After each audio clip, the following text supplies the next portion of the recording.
Hello, magandang gabi walking listeners. Episode 13 na tayo ng I Walk, You Listen. Kita-kits ulit habang naglalakad-lakad tayo rito ng gabi sa gitna ng busy na kalsada ng lungsod. Tamang lakad lang para makapag-unwind. Habang kinukuwento ko sa inyo yung mga wild and crazy stories na nahanap ko online. Kaya relax ka lang dyan, suot ang headphones mo o naka-loudspeaker man at pakinggan tong panibagong kwento natin ngayon. Ang pamagat ng Reddit story natin for tonight ay Cheating Ring. Nadiskubre kong may secret club ang asawa ko para sa mga manloloko.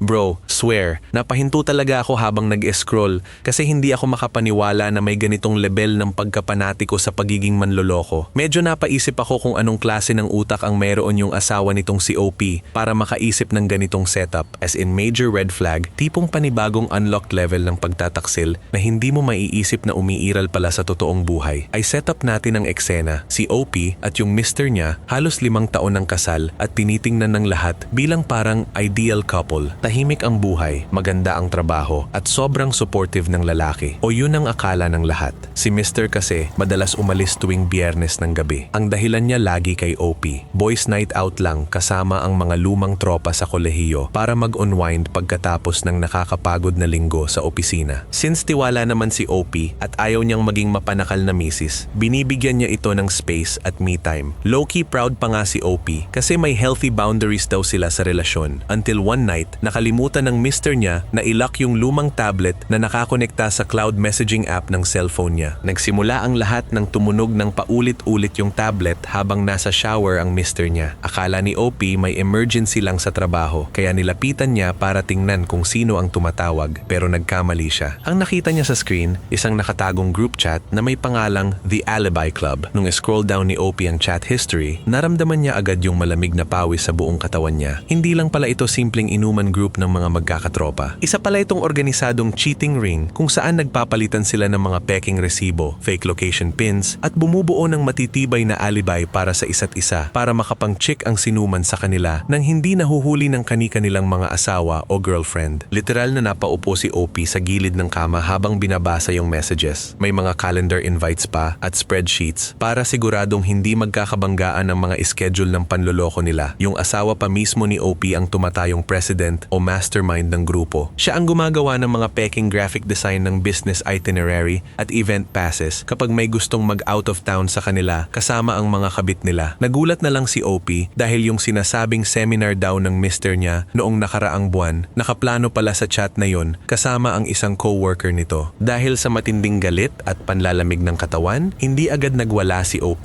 Siniguro niyang makakakuha siya ng ebidensya. Kinuha niya ang cellphone niya, kinitik ang bawat page ng chat logs, binuksan ang mga attachments at i-export ang buong chat history diretso sa personal email niya. Paglabas ng mister niya mula sa banyo na preskong-presko at nakatapis lang ng tuwalya, dahan-dahang iniharap ni OP ang tablet sa mukha nito habang nakalahad ang screen sa mismong master spreadsheet ng grupo. Nagpantig ang tenga ni mister, namutla ang mukha at pilit na kinuha ang tablet sabay sabing, "Joke lang yan ng mga tropa, RP-RP lang yan sa chat." Pero sobrang huli na ang lahat para sa mga palusot. Inasikaso agad ni OP ang annulment at legal proceedings kinabukasan. At hindi lang yun, hindi pinadulas ni OP ang karma. Ipinadala rin niya ang kopya ng buong ebidensya kasama ang mga pangalan at resibo ng bawat miyembro ng grupo sa kani-kanilang mga misis at partner. Sa loob lang ng isang linggo, sunod-sunod na hiwalayan, demandahan at kaguluhan ang nangyari sa buong tropa ng asawa niya. Nadamay pa ang mga trabaho nila dahil ginagamit pala nila ang opisyal na email ng kumpanya para sa ilang mga booking. Literal na nagiba ang buong club at nagbayad sila sa lahat ng katarantaduhang ginawa nila. Nakakuha si OP ng buong karapatan sa bahay at ari-arian at ngayon ay paunti-unti nang nakakabangon habang malaya na sa nakalalason na relasyon. Satisfying din talaga kapag nahuhuli at napagbabayaran ng mga manloloko yung ginawa nila, di ba? Akala siguro nila sobrang talino nila para gumawa ng ganong sistema pero sa huli, mahuhuli at mahuhuli pa rin talaga. Kaya tanong ko sa inyo, listeners, anong maiapayo nyo sa mga taong gumagawa ng ganitong klaseng effort para lang magtaksil imbes na ayusin ang relasyon? I-comment nyo ang saloobin nyo sa ibaba. Ito ulit ang I Walk You Listen. Mag-iingat kayo sa pag-uwi ngayong gabi. At kita-kits ulit tayo sa susunod na episode. Good night!